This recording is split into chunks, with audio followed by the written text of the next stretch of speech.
ವಚನ ಸತ್ಯ ವಚನ, ಭೂಮಿಗೆ ಬಂದ ವಚನ. ವಚನ ಸತ್ಯ ವಚನ, ಭೂಮಿಗೆ ಬಂದ ವಚನ. ಆದಿಯಲ್ಲಿ ಇದ್ದ ವಚನ, ನಮ್ಮ ನೋಡ ಬಂದ ವಚನ. ವಚನ ಸತ್ಯ ವಚನ, ಭೂಮಿಗೆ ಬಂದ ವಚನ. ಪಿತನ ಸುತನ ಮತ್ತು ಪವಿತ್ರ ಆತ್ಮನ ನಾಮದಲ್ಲಿ ಆಮೆನ್. ಪ್ರಿಯ ಸಹೋದರ ಸಹೋದರಿಯರೇ, ಈ ಲೋಕದಲ್ಲಿ ಜೀವಿಸುವ ನಮಗೆಲ್ಲರಿಗೂ ನಮ್ಮ ಧರ್ಮವೆಂದರೆ ಅತಿಯಾದ ಪ್ರೀತಿ. ನಮ್ಮಲ್ಲಿ ಹಲವರು ಧರ್ಮ ಪ್ರಚಾರಕರಿದ್ದೇವೆ, ಧರ್ಮ ರಕ್ಷಕರಿದ್ದೇವೆ, ಧರ್ಮ ಬೋಧಕರಿದ್ದೇವೆ, ಅಥವಾ ಧರ್ಮವನ್ನು ಒಂದು ರೀತಿಯಲ್ಲಿ ರಕ್ಷಿಸುವರಿದ್ದೇವೆ. ಧರ್ಮ ಯಾತಕ್ಕಾಗಿ? ಧರ್ಮ ಏನು? ಧರ್ಮಶಾಸ್ತ್ರವನ್ನು ನಾವು ಯಾವ ರೀತಿಯಲ್ಲಿ ಬೋಧಿಸ್ಬೋದು? ಯಾವ ರೀತಿಯಲ್ಲಿ ನಾವು ಇಂಥ ಕೆಲಸ ಮಾಡಬೇಕು? ಧರ್ಮಶಾಸ್ತ್ರಜ್ಞರು ಅಂದರೆ ಒಂದು ವರ್ಗದವರು ಮಾತ್ರವೇ, ಅಥವಾ ನಮ್ಮಂಥ ಪ್ರತಿಯೊಬ್ಬರು ಧರ್ಮಶಾಸ್ತ್ರಜ್ಞರು ಆಗಬಹುದು? ಇದರ ಬಗ್ಗೆ ದೇವರ ವಾಕ್ಯ ಏನು ಹೇಳುತ್ತಿದೆ ನಾವು ತಿಳಿಯೋಣ, ಧ್ಯಾನಿಸೋಣ. ಇವತ್ತಿನ ದೇವರ ವಾಕ್ಯ ಸಿರಾಕನ ಗ್ರಂಥದಿಂದ ನಾನು ಆರಿಸಿಕೊಂಡಿದ್ದೇನೆ. ಅಧ್ಯಾಯ 39 ವಾಕ್ಯ 1ರಿಂದ ನಾವು ಧ್ಯಾನಿಸೋಣ.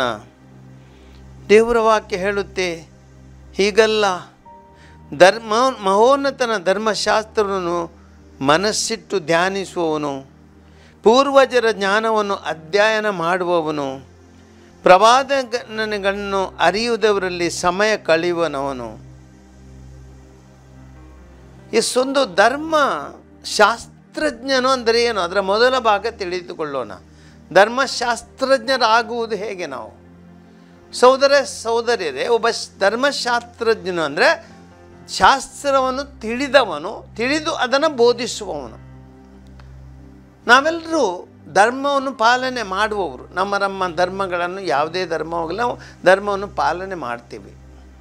ಆದರೆ ಧರ್ಮವನ್ನು ಬೋಧಿಸುವ ಮೊದಲು, ಧರ್ಮದ ಬಗ್ಗೆ ಮಾತನಾಡುವ ಮೊದಲು ಈ ಧರ್ಮದ ಸಾರ ಏನಂದ ತಿಳಿದುಕೊಳ್ಳೋದು ಬಹಳ ಮುಖ್ಯ.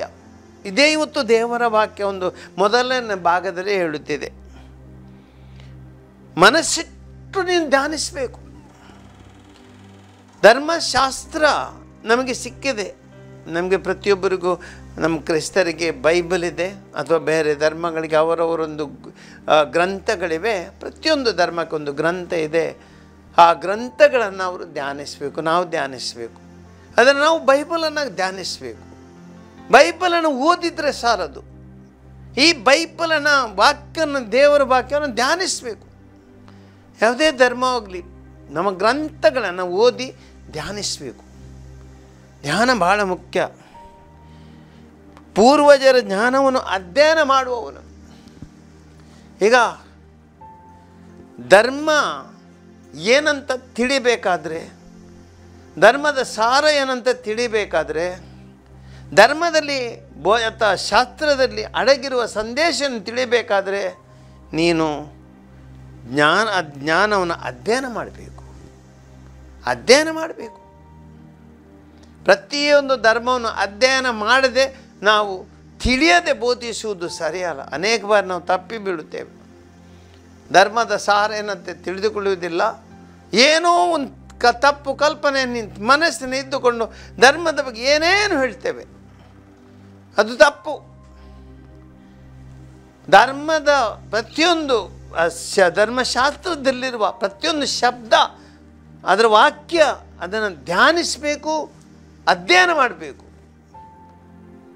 ಯಾವ ಪರಿಸರದಲ್ಲಿ ಯಾವ ವಾಕ್ಯ ಹೇಳಲಾಗಿದೆ, ಯಾವ ವ್ಯಕ್ತಿ ಅದನ್ನು ಹೇಳಿದ್ದಾರೆ, ದೇವರು ಯಾವ ರೀತಿಯಲ್ಲಿ ಅದನ್ನು ಹೇಳಿದ್ದಾರೆ, ಯಾವೊಂದು ಸಂದರ್ಭದಲ್ಲಿ ಹೇಳಿದ್ದಾರೆ, ಇದೆಲ್ಲ ಧ್ಯಾನ ಮಾಡಬೇಕು.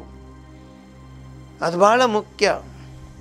ಮುಂದೆ ದೇವರು ವಾಕ್ಯ ಹೇಳ್ತದೆ, ಈತ ಸುಪ್ರಸಿದ್ಧ ಜನರ ಹೇಳಿಕೆಗಳನ್ನು ಕಾದಿರಿಸಿಕೊಳ್ಳುವನು, ಸಾಮತಿಗಳ ಸೂಕ್ಷ್ಮ ಚರ್ಚೆಗಳಲ್ಲಿ ಭಾಗವಹಿಸುವನು. ಸುಪ್ರಸಿದ್ಧ ಜನರ ಹೇಳಿಕೆಗಳನ್ನು ಕಾದಿರಿಸುವನು ಅಂದರೆ ಅದೆಷ್ಟೋ ಒಳ್ಳೆ ವ್ಯಕ್ತಿಗಳಿದ್ದಾರೆ, ಜ್ಞಾನಿಗಳಿದ್ದಾರೆ. ಸಹೋದರ ಸಹೋದರರೇ, ನಾವು ಜ್ಞಾನಿಗಳೆಂದು ನಾವು ಹೇಳಿಕೊಂಡ್ರೆ ಸಾಲದು. ಪ್ರತಿಯೊಬ್ಬ ಜ್ಞಾನಿಗಳ ಅವರ ಜ್ಞಾನವನ್ನು ನಾನು ಪಡೆಯಬೇಕು, ಬಹಳ ಮುಖ್ಯ. ಯಾಕೆಂದರೆ ಒಂದು ಧರ್ಮವನ್ನು ವಿವಿಧ ಕೋನಗಳಿಂದ ನಾವು ನೋಡಬೇಕು. ಆ್ಯಂಗಲ್ ಅಂತ ಹೇಳ್ತೇವೆ ನಾವು ಇಂಗ್ಲೀಷ್ನಲ್ಲಿ. Look the religion with different angles, not only one angle. ಒಂದೇ ಒಂದು ಕೋನದಿಂದ ನಾವು ದೃಷ್ಟಿಕೋನದಿಂದ ನೋಡಿದರೆ ಧರ್ಮವನ್ನು ತಪ್ಪಾಗಿ ಅರ್ಥೈಸ್ಕೊಳ್ತೇವೆ. ಧರ್ಮವನ್ನು ವಿವಿಧ ರೀತಿಯಲ್ಲಿ ಆ್ಯಂಗಲ್ಗಳಲ್ಲಿ ದೃಷ್ಟಿಕೋನದಲ್ಲಿ ನೋಡಬೇಕು, ಅಧ್ಯಯನ ಮಾಡಬೇಕು, ಬಹಳ ಮುಖ್ಯ. ಯಾಕಂದರೆ ಪ್ರತಿಯೊಂದು ಈ ಧರ್ಮದಲ್ಲಿರುವ ಬೋಧನೆ ವಿವಿಧ ಸಂದರ್ಭಕ್ಕೆ ಅನುಸಾರ ಇರುತ್ತದೆ. ಆದ್ದರಿಂದ ಸುಪ್ರಸಿದ್ಧ ಜನರ ಹೇಳಿಕೆಗಳನ್ನು ಕಾದಿರಿಸಿಕೊಳ್ಳುವನು, ಸಾಮತಿಗಳ ಸೂಕ್ಷ್ಮ ಚರ್ಚೆಗಳಲ್ಲಿ ಭಾಗವಹಿಸುವನು. ಹಲವಾರು ಸಾಮತಿಗಳಿವೆ. ಯೇಸು ಕ್ರಿಸ್ತರು ಅದೆಷ್ಟೋ ಸಾಮತಿಗಳನ್ನು ಹೇಳಿದ್ದಾರೆ. ಪ್ರತಿಯೊಂದು ಸಾಮತಿಯಲ್ಲಿ ಅರ್ಥಗಳು ಅಡಗಿವೆ, ದೇವರ ಆ ಜ್ಞಾನ ಅಡಗಿದೆ. ಬಹಳ ಸುಂದರವಾದ ಸಾಮತಿಗಳು ನಾವು ನೋಡ್ತೇವೆ. ನಾವು ಆ ಬಿತ್ತುವನ ಸಾಮತಿ ಎಷ್ಟು ಸುಂದರವಾದ ಸಾಮತಿ. ಒಬ್ಬ ಮನುಷ್ಯ ಬೀಜವನ್ನು ಬಿತ್ತುತ್ತಾನೆ. ಕೆಲವು ಬೀಜಗಳು ಇಲ್ಲಿ ದಾರಿಯಲ್ಲಿ ಬೀಳುತ್ತವೆ, ಇನ್ನು ಕೆಲವು ಮುಳ್ಳು ಗಿಡಗಳ ಮಧ್ಯೆ ಬೀಳುತ್ತವೆ, ಇನ್ನು ಕೆಲವು ಈ ಕಲ್ಲುಗಳ ಅಥವಾ ಒಂದು ರೀತಿಯ ಅಂಥ ನೆಲದಲ್ಲಿ ಬೀಳುತ್ತದೆ, ಇನ್ನು ಕೆಲವು ಒಳ್ಳೆಯ ನೆಲದಲ್ಲಿ ಬಿಡ್ತೇವೆ. ವಿವಿಧ ಅದರಂತೆ ನೆಲ ಹೇಗಿದೆ ಆ ರೀತಿ ಫಲ ಕೊಡುತ್ತವೆ. ನಮ್ಮ ಜೀವನಕ್ಕೆ ಅದನ್ನು ಹೋಲಿಸ್ತಾರೆ ಯೇಸು ಸ್ವಾಮಿ. ಎಷ್ಟು ಸುಂದರವಾದ ಸಾಮತಿ. ದುಂದುಗಾರನ ಮಗ ಸಾಮತಿ. ನಮ್ಮ ಜೀವನದಲ್ಲಿ ಯಾವ ರೀತಿ ತಪ್ಪು ಮಾಡುತ್ತೇವೆ, ಈ ತಪ್ಪು ಮಾಡುವಾಗ ದೇವರು ನಮ್ಮನ್ನು ಯಾವ ರೀತಿ ಪ್ರೀತಿಸ್ತಾರೆ. ಆ ದುಂದುಗಾರ ಮಗ ತಂದೆಯಿಂದ ದೂರ ಹೋದವನು, ಪಾಪವನ್ನು ಮಾಡಿಕೊಂಡು ಎಲ್ಲವನ್ನು ಕಳಕೊಂಡು ಹಿಂದೆ ಪಶ್ಚಾತ್ತಾಪಟ್ಟು ಹಿಂದೆ ಬರುವಾಗ ಯಾವ ರೀತಿಯಲ್ಲಿ ತಂದೆ ಅವನ್ನು ಆಲಿಂಗಿಸಿ ಪ್ರೀತಿಯಿಂದ ಸ್ವೀಕರಿಸ್ತಾರೆ, ಎಲ್ಲ ತಪ್ಪುಗಳನ್ನು ಮನ್ನಿಸ್ತಾರೆ, ಕ್ಷಮಿಸುತ್ತಾರೆ. ಅಷ್ಟು ಪ್ರೀತಿ ಅವನ ಮೇಲೆ ತೋರಿಸ್ತಾರೆ. ನಮ್ಮ ಮನುಷ್ಯ ಜೀವನಕ್ಕೊಂದು ಒಳ್ಳೆಯ ರೀತಿಯ ಒಂದು ಸಾಮತಿ ನೋಡಿ. ದೇವರ ಪ್ರೀತಿ ಹರಿಯುವಂಥ ಒಂದು ಸಾಮರ್ಥ್ಯವನ್ನು ಯೇಸು ಕ್ರಿಸ್ತ ನಮಗೆ ಕೊಟ್ಟಿದ್ದಾರೆ. ಅದರಿಂದ ಧರ್ಮಶಾಸ್ತ್ರಜ್ಞ ಏನು ಮಾಡಬೇಕು? ಈ ಸಾಮರ್ಥ್ಯವನ್ನು ಓದಬೇಕು, ಈ ಸಾಮರ್ಥ್ಯವನ್ನು ಧ್ಯಾನಿಸಬೇಕು, ಈ ಸಾಮರ್ಥ್ಯನ ಅಧ್ಯಯನ ಮಾಡಬೇಕು, ಈ ಸಾಮರ್ಥ್ಯ ಅರ್ಥವನ್ನು ತಿಳಿದುಕೊಳ್ಬೇಕು. ಕೊನೆಗೆ ಆ ಸಾಮರ್ಥ್ಯದಲ್ಲಿವರ ಸಂದೇಶವನ್ನು ತನಗಾಗಿ ಪಡೆಯಬೇಕು. ಒಬ್ಬ ಧರ್ಮಶಾಸ್ತ್ರಜ್ಞನಾಗಿ ತಾನು ಈ ರೀತಿಯಲ್ಲಿ ನಡೆದುಕೊಳ್ಬೇಕು, ಇತರರಿಗೆ ಮತ್ತೆ ಬೋಧಿಸುವುದು. ಆದ್ದರಿಂದ ಅದೊಂದು ಒಳ್ಳೆಯ ರೀತಿಯ ಧರ್ಮಜ್ಞಾನ. ಮುಂದೆ ಒಗಟುಗಳ ಗೂಢಾರ್ಥವನ್ನು ಹುಡುಕಿ ತೆಗೆಯುವನು, ಸಾಮತಿಗಳ ಅವ್ಯಕ್ತ ಅರ್ಥವನ್ನು ಅರಿತವನಾಗುವನು. ಜ್ಞಾನ. ಸೋದರ ಸೋದರರೇ, ಬಹಳ ಒಂದು ಒಳ್ಳೆಯ ವಿಷಯ ಇವತ್ತು ಈ ದೇವರ ವಾಕ್ಯ ಹೇಳುತ್ತೆ. ನಾವು ಧರ್ಮದ ಬಗ್ಗೆ ಜ್ಞಾನವನ್ನು ಪಡೆಯಬೇಕು. ಅನೇಕ ಬಾರಿ ನಾವು ತಪ್ಪುಗಳು ಮಾಡ್ತೇವೆ. ನಾವು ಧರ್ಮಗಳ ಮಧ್ಯೆ ಗಲಾಟೆ ಆಗುತ್ತೆ. ಯಾಕೆ? ಅನೇಕರು ನಾವು ನಮ್ಮ ಧರ್ಮದ ಸಾರವನ್ನು ಅರಿತಿಲ್ಲ. ಬರೀ ಧರ್ಮ ಅಂದರೆ ನಾವು ಏನೋ ಒಂದು ಹೊರಗಿನ ಒಂದು ಪೂಜೆ ಪುರಸ್ಕಾರಗಳಿಗೆ ನಾವು ಒಂದು ಮಿತಿಗೊಳಿಸ್ತೇವೆ. ತಪ್ಪು. ಪೂಜೆ ಪುರಸ್ಕಾರಗಳು ಕೇವಲ ಒಂದು ಧರ್ಮವನ್ನು ಆಚರಿಸುವ ರೀತಿ. ಆದರೆ ಧರ್ಮ ಎಂದರೇನು? ನಮ್ಮ ಮನುಷ್ಯ ಜೀವನಕ್ಕೆ ಸಂಬಂಧಿಸಿದ, ನಮ್ಮ ನಡತೆಗೆ, ನಮ್ಮ ಆಧ್ಯಾತ್ಮಿಕ ಜೀವನಕ್ಕೆ ಸಂಬಂಧಿಸಿದ ವಿಷಯ ಅದು. ಆದ್ದರಿಂದ ಒಬ್ಬ ಧರ್ಮಶಾಸ್ತ್ರಜ್ಞ ಅಂದರೆ ಆ ಧರ್ಮದ ಸಾರವನ್ನು ತಿಳಿದುಕೊಳ್ಬೇಕು. ನನ್ನ ವ್ಯಕ್ತಿತ್ವಕ್ಕೆ ಅದಕ್ಕೇನು ಸಂಬಂಧವಿದೆ, ನಾನು ಯಾವ ರೀತಿ ಮನುಷ್ಯನಾಗಿ ಬದುಕಬೇಕು, ದೇವರು ನನ್ನನ್ನು ಏನು ಇಚ್ಛಿಸ್ತಾರೆ ನನ್ನಿಂದ, ಇದನ್ನು ತಿಳಿದುಕೊಳ್ಬೇಕು. ಬರೀ ಪೂಜೆ ಪುರಸ್ಕಾರಗಳು ಇವು ಕೇವಲ ಹೊರಗಿನ ವಿಷಯ. ಇದು ಯೆಶಾಯ ಪ್ರವಾದಿಯ ಗ್ರಂಥದಲ್ಲಿ ನಾವು ನೋಡ್ತೇವೆ. ದೇವರ ವಾಕ್ಯ ಹೇಳುತ್ತೆ 2ನೇ ಅಧ್ಯಾಯದಲ್ಲಿ, ನಿಮ್ಮ ಪೂಜೆ ಪುರಸ್ಕಾರಗಳು ನನಗೆ ಬೇಕಿಲ್ಲ. ನಿಮ್ಮ ಕೈಗಳು ರಕ್ತದಿಂದ ಕೆಂಪಾಗಿವೆ, ಅದು ನನಗೆ ಮೆಚ್ಚಲ್ಲ, ನನಗೆ ಅದು ಬೇಡ. ನನಗೆ ಬೇಕು ನಿಮ್ಮ ಮನಸ್ಸು, ಹೃದಯ. ಅದು ನಿಜವಾದ ಧರ್ಮ. ಹೃದಯದಲ್ಲಿ ಧರ್ಮ ಇದ್ದರೆ ಅದು ನನಗೆ ಮೆಚ್ಚುತ್ತೆ. ನಿಮ್ಮ ಕೈ ಕೆಂಪಾಗಿ ರಕ್ತದಿಂದ ತುಂಬಿದ ಕೈಗಳು, ಯಾರನ್ನು ಹೊಡಿತೀರಿ, ಬಡೀತೀರಿ, ಹಿಂಸಾತ್ಮಕ, ಇದು ಬೇಡ ನನಗೆ. ನಿಮ್ಮ ಪೂಜೆ ಪುರಸ್ಕಾರ ನನಗೆ ಅದರ ಬಗ್ಗೆ ವಾಕರಿಗೆ ಬರುತ್ತಿದೆ, ನನಗದು ಬೇಡ, ಸಾಕಾಗಿದೆ ನನಗೆ ಅದು. ದೇವರ ವಾಕ್ಯ ಹೇಳುತ್ತೆ ಯೆಶಾಯ ಪ್ರವಾದಿಯ ಗ್ರಂಥದಲ್ಲಿ. ಸಹೋದರ ಸಹೋದರರೇ, ಧರ್ಮ ಅಂದರೆ ಅದು. ಧರ್ಮದ ಸಾರ ನಾವು ತಿಳಿಯಬೇಕು, ಅರ್ಥವನ್ನು ತಿಳಿದುಕೊಳ್ಬೇಕು, ಅದನ್ನು ಅಧ್ಯಯನ ಮಾಡಬೇಕು, ಅದನ್ನು ಮತ್ತೆ ಬೋಧಿಸಬೇಕು ವಿನಃ ಬರೀ ಕೆಳಗಿನ ಹೊರಗಿನ ವಿಷಯಗಳನ್ನ ಹಿಡಿಕೊಂಡು ನಾವು ನಮ್ಮ ಜೀವನದಲ್ಲಿ ಧರ್ಮದ ಬಗ್ಗೆ ಮಾತನಾಡುವುದು ಅಲ್ಲ. ಗಣ್ಯ ವ್ಯಕ್ತಿಗಳ ಮಧ್ಯೆ ಸೇವೆ ಮಾಡುವ ಕೈಗೊಳ್ಳುವವನು, ಆಳುವವರ ಸನ್ನಿಧಿಯಲ್ಲಿ ಕಾಣಿಸಿಕೊಳ್ಳುವವನು, ಪರದೇಶದಲ್ಲಿ ಸಂಚಾರ ಮಾಡುವವನು, ಮಾನವನೆಲ್ಲರೂ ಒಳಿತು ಕೆಡುಕುಗಳನ್ನು ಪರೀಕ್ಷಿಸುವನು. ಸಹೋದರ ಸಹೋದರಿ, ಇದು ಇನ್ನೊಂದು ಧರ್ಮದ ಅರ್ಥ. ಗಣ್ಯ ವ್ಯಕ್ತಿಗಳ ಮಧ್ಯೆ ಕುಳಿತು ಸೇವೆ ಮಾಡುತ್ತೀಯ, ಆಳುವವರ ಸನ್ನಿಧಿಯಲ್ಲಿ ಕಾಣಿಸಿಕೊಳ್ಳುತ್ತೀಯ, ಪರದೇಶಗಳಲ್ಲಿ ಸಂಚಾರ ಮಾಡ್ತೀಯ. ಎಲ್ಲಿ ಹೋದರೂ ಒಂದು ನೆನಪಿಡು, ಮಾನವನಲ್ಲಿರುವ ಒಳಿತು ಕೆಡುಕುಗಳನ್ನು ಪರೀಕ್ಷಿಸು. ಸುಮ್ಮನೆ ಯಾರನ್ನು ನಂಬಬೇಡ, ಸುಮ್ಮನೆ ಯಾರಿಗೆ ಗೌರವ ಕೊಡಬೇಡ. ಆತನೆಲ್ಲೋ ಒಳಿತು ಕೆಡುಕುಗಳನ್ನು ಪರೀಕ್ಷಿಸು. ಆಗ ನಿನ್ನ ಆಧ್ಯಾತ್ಮಿಕ ಜೀವನಕ್ಕೊಂದು ಅರ್ಥವಿದೆ.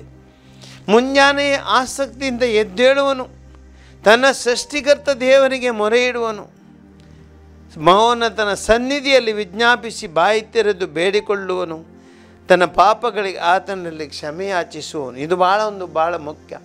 ಒಬ್ಬ ಧರ್ಮಶಾಸ್ತ್ರಜ್ಞನು ಮಾಡಬೇಕಾದ ವಿಷಯ. ಮುಂಜಾನೆ ಆಸಕ್ತಿಯಿಂದ ಎದ್ದೇಳುವನು.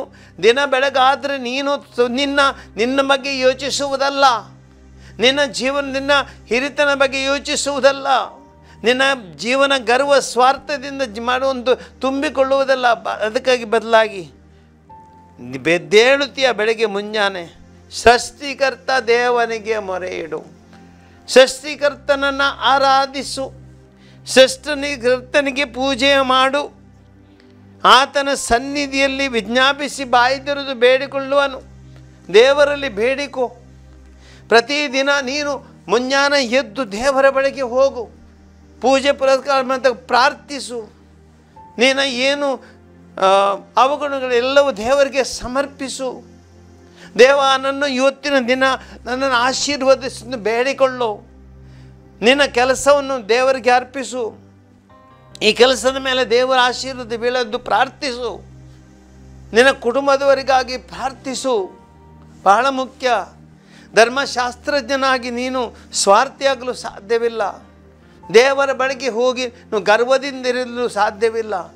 ಎಲ್ಲ ತಿಳಿದುಕೊಂಡ ಪಂಡಿತ ಜ್ಞಾನಿ ಅಂತ ಹೇಳಿಕೊಳ್ಳಿಕ್ಕಾಗುವುದಿಲ್ಲ.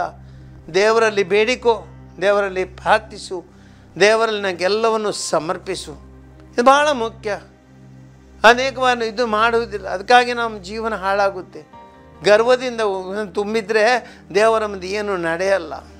ಎಷ್ಟೋ ಕೆಲಸ ಮಾಡಿದ್ದೀರಿ ನೀನು, ಅದರಿಂದ ನಿನಗೇನು ಸಿಗಲ್ಲ. ನಾನು ಒಂದೊಂದು ವಿಚಾರಣೆ ಕೇಂದ್ರದಲ್ಲಿರುವ ನಡೆದಂಥ ಆ ಘಟನೆ, ಒಬ್ಬರು ಹೇಳಿದರು, ಒಂದು ಫಾದರ್, ನಾನು ತುಂಬ ಬಿಸ್ನೆಸ್ಸಲ್ಲಿ ಲಾಸ್ ಆಗ್ತಾಯಿದೆ ಫಾದರ್, ತುಂಬ ಲಾಸ್ ಆಗ್ತಾಯಿದೆ. ಪ್ರತಿದಿನ ಎಷ್ಟು ಪ್ರಯತ್ನ ಪಡ್ತೀನಿ ನಾನು ಕೇಳಿದ್ದೆ, ನೀನು ಲಾಸ್ ಅಂತ ಹೇಳಿಕೊಡ್ತೀಯಾ? ದೇವರಲ್ಲಿ ಪ್ರಾರ್ಥಿಸ್ತೀಯ ನೀನು? ದೇವರಲ್ಲಿ ಪ್ರಾರ್ಥಿಸ್ತೀಯ ನೀನು? ಇಲ್ಲ ಫಾದರ್, ನಾನು ದೇವರಲ್ಲಿ ಪ್ರಾರ್ಥಿಸಲಿಲ್ಲ. ನಾನು ಹೇಳಿದೆ, ನೀನು ಬಿಸ್ನೆಸ್ಸನ್ನು ನಿನ್ನ ಬಿಸ್ನೆಸ್ ಅಂತ ಅಂದ್ಕೊಳ್ತೀಯ. ನಿನ್ನ ಬಿಸ್ನೆಸ್ ಆಗಿರ್ಬೋದು, ನಿನ್ನ ಜ್ಞಾನ ಆಗಿರ್ಬೋದು, ನಿನ್ನ ಹಣ ಆಗಿರ್ಬೋದು, ನಿನ್ನ ಶಕ್ತಿ ಆಗಿರ್ಬೋದು. ಆದರೆ ದೇವರ ಆಶೀರ್ವಾದ ಇಲ್ಲದೆ ನಿನಗೇನು ಮಾಡಲಿಕ್ಕೆ ಸಾಧ್ಯವಿಲ್ಲ. ಯೋಹಾನನ ಶುಭ ಸಂದೇಶದಲ್ಲಿ 21ನೇ ಅಧ್ಯಾಯದಲ್ಲಿ ನಡೆದ ಘಟನೆಯನ್ನು ನೆನಪಿಸೋಣ. ಒಂದು ದಿನ ಯೇಸು ಕ್ರಿಸ್ತರ ಶಿಷ್ಯರು ಅವರು ಇಡೀ ದಿನ ರಾತ್ರಿ ಮೀನು ಹಿಡಿಯಲಿಕ್ಕೆ ಹೋದರು. ಪೇತ್ರ ಮತ್ತು ಆತನ ಸಂಗಡಿಗರು ಒಟ್ಟುಗೂಡಿ ಮೀನು ಹಿಡಿಯಲಿಕ್ಕೆ ಹೋದರು. ಇಡೀ ರಾತ್ರಿ ಬಲೆ ಬೀಸಿದರು, ಏನೂ ಸಿಗಲಿಲ್ಲ. ನೋಡಿ, ಅವರು ಬೆಸ್ತರು, ಅವರ ವೃತ್ತಿಯೇ ಬೆಸ್ತರು. ವೃತ್ತಿಯಿಂದ ಬೆಸ್ತರಾದವರಿಗೆ ಇಡೀ ರಾತ್ರಿ ಮೀನು ಸಿಗಲಿಲ್ಲ. ತೀರಕ್ಕೆ ಬಂದು ತಮ್ಮ ಆ ಬಲೆಗಳನ್ನು ಸರಿಪಡಿಸುತ್ತಿರುವಾಗ ಯೇಸು ಅಲ್ಲಿಗೆ ಬಂದರು. ಕೇಳಿದರು, ಮಕ್ಕಳೇ ಏನಾದರೂ ಸಿಕ್ಕಿತಾ? ಶಿಷ್ಯರು ಹೇಳಿದರು, ಸ್ವಾಮಿ ಏನು ಸಿಕ್ಕಿಲ್ಲ. ಇಡೀ ರಾತ್ರಿ ನಾವು ಕಷ್ಟಪಟ್ಟೆವು, ಇಡೀ ರಾತ್ರಿ ನಾವು ಪ್ರಯತ್ನ ಪಟ್ಟೆವು ಮೀನು ಹಿಡಿಯಲಿಕ್ಕೆ, ಎಲ್ಲ ಕಡೆ ಬಲೆ ಬೀಸಿದೆವು, ಆದರೆ ಏನಿಲ್ಲ. ದೋಣಿಗಳು ಖಾಲಿ ಇವೆ, ಬಲೆಗಳು ಖಾಲಿ ಇವೆ, ಮನಸ್ಸು ಹೃದಯವು ಖಾಲಿ ಇದ್ದೆ ಸ್ವಾಮಿ. ಯೇಸು ಹೇಳ್ತಾರೆ, ಹಾಗಾದರೆ ನಿರಾಶರಾಗಬೇಡಿ, ನಿಮ್ಮ ಬಲೆಗಳನ್ನು ಬಲಗಡೆಯಲ್ಲಿ ಬೀಸಿರಿ. ಅಲ್ಲಿ ಬಲಗಡೆ ಒಂದು ಬೀಸಿರಿ. ಸ್ವಾಮಿ ಇಡೀ ರಾತ್ರಿ ನಾವು ಪ್ರಯತ್ನ ಮಾಡಿದರೆ ಅದೇನು ಸಿಕ್ಕಿಲ್ಲ, ಆದರೆ ನಿಮ್ಮ ಒಂದು ವಾಕ್ಯದ ಧೈರ್ಯದಲ್ಲಿ ನಾವು ಸಮುದ್ರಕ್ಕೆ ಇಳಿಯುತ್ತೇವೆ. ಸಮುದ್ರಕ್ಕೆ ಇಳಿದರು. ಯೇಸು ಸ್ವಾಮಿ ಹೇಳಿದಲ್ಲಿ ಬಲೆಯನ್ನು ಬೀಸಿದ್ರು. ರಾಶಿ ರಾಶಿ ಮೀನುಗಳು ಹಿಡಿಯಲ್ಪಟ್ಟವು, ಬಲೆಗಳು ತುಂಬಿದವು, ದೋಣಿಗಳು ತುಂಬಿದವು. ಅದ್ಭುತ ನೋಡಿ, ಅದ್ಭುತ ನೋಡಿ. ಇಡೀ ರಾತ್ರಿ ಬೆಸ್ತರಾದವರು, ಜೀವನ ಪೂರ್ತಿ ಅನುಭವ ಇದ್ದವರು, ಮೀನು ಹಿಡಿಯುವ ಜ್ಞಾನವಿದ್ದವರು, ಇಡೀ ರಾತ್ರಿ ಅವರಿಗೆ ಏನೂ ಸಿಕ್ಕಿಲ್ಲ. ಮನಸ್ಸುಗಳು ಖಾಲಿ, ಬಲೆಗಳು ಖಾಲಿ, ದೋಣಿಗಳು ಖಾಲಿ, ಹೃದಯವು ಖಾಲಿ. ಆದರೆ ಯಾವ ಗಳಿಗೆಯಲ್ಲಿ ಯೇಸುವಿನಲ್ಲಿ ಪ್ರಾರ್ಥಿಸಿದರು, ಯೇಸು ಅಲ್ಲಿಗೆ ಬಂದರು. ಯೇಸುವಿನ ಆ ವಾಕ್ಯವನ್ನವರು ವಾಕ್ಯದಂತೆ ನಡೆದರು. ಕೂಡಲೇ ಅವರ ಬಲೆಗಳು ತುಂಬಿದವು, ದೋಣಿಗಳು ತುಂಬಿದವು, ಹೃದಯ ಮನಸ್ಸುಗಳು ತುಂಬಿದವು. ಸೋದರ ಸಹೋದರರೇ, ಇದೇ ದೇವರ ವಾಕ್ಯ ನಮಗೆ ಇಲ್ಲಿ ಹೇಳುತ್ತಿದೆ. ನೀನು ಧರ್ಮಶಾಸ್ತ್ರಜ್ಞನಾಗಬಹುದು, ಆದರೆ ಧರ್ಮಶಾಸ್ತ್ರ ನೀನು ತಿಳಿದರೆ ಸಾಲದು. ಧರ್ಮಶಾಸ್ತ್ರ ಬಗ್ಗೆ ಜ್ಞಾನವನ್ನು ಪಡೆದುಕೊಂಡ್ರೆ ಸಾಲದು, ಡಿಗ್ರಿಗಳನ್ನು ಪಡೆದುಕೊಂಡ್ರೆ ಸಾಲದು, ಧರ್ಮಶಾಸ್ತ್ರನೆಂಬ ಹುದ್ದೆಯನ್ನು ಪಡೆದುಕೊಂಡ್ರೆ ಸಾಲದು. ಅಥವಾ ನೀನು ಸ್ವಂತ ನಾನು ಧರ್ಮ ರಕ್ಷಕಂದು ಹೇಳಿಕೊಂಡ್ರೆ ಸಾಲದು. ಬದಲಾಗಿ ನೀನು ದೇವರಲ್ಲಿ ಪ್ರಾರ್ಥಿಸಬೇಕು, ದೇವರ ಸಂಬಂಧದಲ್ಲಿ ಇರಬೇಕು, ದೇವರ ಒಡನಾಟದಲ್ಲಿರಬೇಕು, ದೇವರ ವಾಕ್ಯವನ್ನು ನೀನು ಆಲಿಸಬೇಕು, ದೇವರ ಇಚ್ಛೆಯಂತೆ ನಡೆದುಕೊಳ್ಬೇಕು. ಅದು ನಿಜವಾದ ಪ್ರಾರ್ಥನೆ. ಆ ಪ್ರಾರ್ಥನೆಯಲ್ಲಿ ದೇವರಲ್ಲಿ ನೀನು ಒಂದಾಗಿರಬೇಕು, ದೇವರ ಮನಸ್ಸನ್ನು ತಿಳಿಬೇಕು, ನೀನು ದೇವರ ವಾಕ್ಯದ ಅರ್ಥವನ್ನು ತಿಳಿದುಕೊಳ್ಬೇಕು, ಅದರಂತೆ ನೀನು ನಡೆಯಬೇಕು. ಯೇಸು ಸ್ವಾಮಿ ಹೇಳಿದಂತೆ ಅವರು ಬಲೆಯನ್ನು ಬೀಸಿದರು. ನಿನ್ನ ಜೀವನದಲ್ಲಿ ಯೇಸು ಏನು ಹೇಳ್ತಾರೆ, ದೇವರ ವಾಕ್ಯವನ್ನು ಹೇಳುತ್ತೆ, ಅದರಂತೆ ಸಹೋದರ ಸಹೋದರಿ ನೀನು ನಡೆದುಕೊಂಡ್ರೆ ನಿನ್ನ ಜೀವನದಲ್ಲಿ ಬಲೆಗಳು ತುಂಬಿಕೊಳ್ಳುವವು. ನಿರಾಶೆ ಎಂಬುದು ನಿನಗೆ ಇರಲಿಕ್ಕಿಲ್ಲ. ನಿನ್ನ ಧರ್ಮ ನಿನಗೆ ಖಂಡಿತವಾಗಿ ಫಲ ಕೊಡುತ್ತೆ. ಏನೇನು ಜೀವನದಲ್ಲಿ ಆಸೆ ಪಡುತ್ತೆ ಎಲ್ಲ ದೇವರು ನೆರವೇರಿಸ್ತಾರೆ. ಯಾಕಂದರೆ ದೇವರನ್ನು ನಂಬ್ತೀಯ, ದೇವರಲ್ಲಿ ಪ್ರಾರ್ಥಿಸ್ತೀಯ, ಅದು ಬಹಳ ಮುಖ್ಯ. ದೇವರಲ್ಲಿ ಬೇಡಿಕೋ. ಮುಂದೆ ಹೇಳ್ತದೆ ದೇವರ ವಾಕ್ಯ, ಪಾಪಗಳಿಗೆ ಆತನ ಕ್ಷಮೆಯನ್ನು ಯಾಚಿಸು. ಕೇವಲ ನೀನು ಬೇಡಿದರೆ ಸಾಲದು. ನಿನ್ನ ಜೀವನದಲ್ಲಿ ದೇವರಿಗೆ ವಿರುದ್ಧವಾದ ಅನೇಕ ಪಾಪಗಳಿರಬಹುದು. ಅಹಂಕಾರದ ಪಾಪ, ಕೋಪ ಗರ್ವದ ಪಾಪ, ಈ ದ್ವೇಷದ ಪಾಪಗಳು ನಿನ್ನ ಜೀವನದಲ್ಲಿ, ಈ ಕಾಮುಕರದ ಪಾಪಗಳು, ಮನಸ್ಸಿನ ಕೆಟ್ಟ ಯೋಚನೆಗಳಿಂದ ಮಾಡಿದ ಪಾಪಗಳು, ಆಡಿದ ಮಾತಿನಿಂದ ಮಾಡಿದ ಪಾಪಗಳು, ದೇಹದ ಆಸೆಗೆ ಒಳಪಟ್ಟು ಮಾಡಿದ ಪಾಪಗಳು, ಯಾರಿಗೂ ಮೋಸ ವಂಚನೆ ಮಾಡಿದ ಪಾಪಗಳು, ಭ್ರಷ್ಟಾಚಾರದ ತುಂಬಿದ ಪಾಪಗಳು ಇವೆಲ್ಲವೂ ನಿನ್ನ ಹೃದಯ ಮನಸ್ಸು ತುಂಬಿಕೊಂಡಿರ್ಬೋದು. ಇಂಥದನ್ನೆಲ್ಲ ತಗೊಂಡು ನೀನು ದೇವರ ಬಳಿಗೆ ಹೋದರೆ ಏನೂ ಆಗಲ್ಲ. ಪಾಪಗಳಿಗೆ ಕ್ಷಮೆಯನ್ನು ಯಾಚಿಸು. ಪಾಪಗಳಿಗೆ ಕ್ಷಮೆಯನ್ನು ಯಾಚಿಸು. ಪಶ್ಚಾತ್ತಾಪ ಪಡು. ಲೂಕನ ಶುಭ ಸಂದೇಶದಲ್ಲಿ 7ನೇ ಅಧ್ಯಾಯ 37ನೇ ವಾಕ್ಯ, ಆ ಒಂದು ಪತಿತೆಯು ಯೇಸುವಿನ ಬಳಿಗೆ ಬಂದಳು. ಜೀವನ ಪೂರ್ತಿ ಮಾಡಿದ ಪಾಪಗಳಿಗಾಗಿ ಮರುಕಪಟ್ಟಳು, ಪಶ್ಚಾತ್ತಾಪ ಪಟ್ಟಳು. ಎಲ್ಲ ಜನರ ಮುಂದೆ ಯೇಸುವಿನ ಬಳಿಗೆ ಬಂದು ಕಾಲ ಬಳಿಗೆ ಕೂತ್ಕೊಂಡು ಗಳಗಳನ್ನೇ ಹತ್ತು ಬಿಟ್ಟಳು. ಆತನ ಎಲ್ಲ ಕಣ್ಣೀರನ್ನು ಯೇಸುವಿನ ಪಾದಕ್ಕೆ ಅರ್ಪಿಸಿದ್ರು. ತನ್ನ ಆ ಕೂದಲುಗಳಿಂದ ಅವುಗಳನ್ನು ಒರೆಸಿದ್ರು. ಅಲ್ಲಿ ಒಂದು ರೀತಿಯ ಪಾಪದ ಪಶ್ಚಾತ್ತಾಪ ಇದೆ. ಎಲ್ಲ ತನ್ನ ಪಾಪಗಳಿಗೆ ಇವಳು ಪಶ್ಚಾತ್ತಾಪಟ್ಟಳು, ದೇವರಿಗೆ ಮೆಚ್ಚಲ್ಪಟ್ಟಳು, ಹೊಸ ಜೀವನ ಆರಂಭ ಮಾಡಿದರು. ಸಹೋದರ ಸಹೋದರಿ, ಇದು ಧರ್ಮ, ಇದು ನಿಜವಾದ ಧರ್ಮ. ಇಂಥ ಜ್ಞಾನ ಬೇಕು ನಮಗೆ. ಪಾಪಕ್ಕಾಗಿ ನಾವು ಪಶ್ಚಾತ್ತಾಪ ಪಡಬೇಕು. ಕೆಟ್ಟ ಹೃದಯ, ಮಲಿನ ಹೃದಯ ತಗೊಂಡು ನಾವು ಒಳ್ಳೆಯ ಧರ್ಮವನ್ನು ಜೀವಿಸಲಿಕ್ಕೆ ಆಗುವುದಿಲ್ಲ. ಹೃದಯ ಶುದ್ಧಿ ಬಹಳ ಮುಖ್ಯ. ಹೃದಯದಲ್ಲಿ ಮನಸ್ಸಿನಲ್ಲಿ ಬೇಕಾದಷ್ಟು ಮಲಿನತೆಯನ್ನು ಇಟ್ಟುಕೊಂಡು ಧರ್ಮವನ್ನು ಪ್ರತಿಪಾದಿಸ್ತೇನೆ, ಧರ್ಮವನ್ನು ಬೋಧಿಸ್ತೇನೆ ಅಂದರೆ ಹೇಳಿದರೆ ಸಾಲದು. ಸಹೋದರ ಸಹೋದರಿ, ಧರ್ಮವನ್ನು ಪಾಲಿಸಬೇಕಾದ್ರೆ ಹೃದಯ ಶುದ್ಧಿ ಬೇಕು. ಇದಕ್ಕಾಗಿ ಪ್ರಾರ್ಥಿಸೋಣ. ದಯಾಮಿ ದೇವರೇ, ನಾವೆಲ್ಲರೂ ಮಾಡಿದಂಥ ಪಾಪಗಳಿಗಾಗಿ ನಮಗೆ ಕ್ಷಮಿಸಿರಿ. ನಿಮ್ಮ ಧರ್ಮದಂತೆ ನಡೆಯಲು, ನಿಮ್ಮ ವಾಕ್ಯದಂತೆ ನಡೆಯಲು, ನಮ್ಮ ಈ ಧರ್ಮ ಶಾಸ್ತ್ರವನ್ನು ಅರಿತು ಪ್ರಾರ್ಥನೆ ಮೂಲಕ ನಾವು ಸದಾ ಹೃದಯ ಶುದ್ಧಿಯಿಂದ ಇದರಲ್ಲೂ ನಮ್ಮನ್ನು ಹರಸಿರಿ. ನಿಮ್ಮ ಶಕ್ತಿಯನ್ನು ನಮಗೆ ನೀಡಿರಿ. ನಾವು ನಿಮ್ಮನ್ನು ಪ್ರಾರ್ಥಿಸ್ತೇವೆ. ಆಮೆನ್.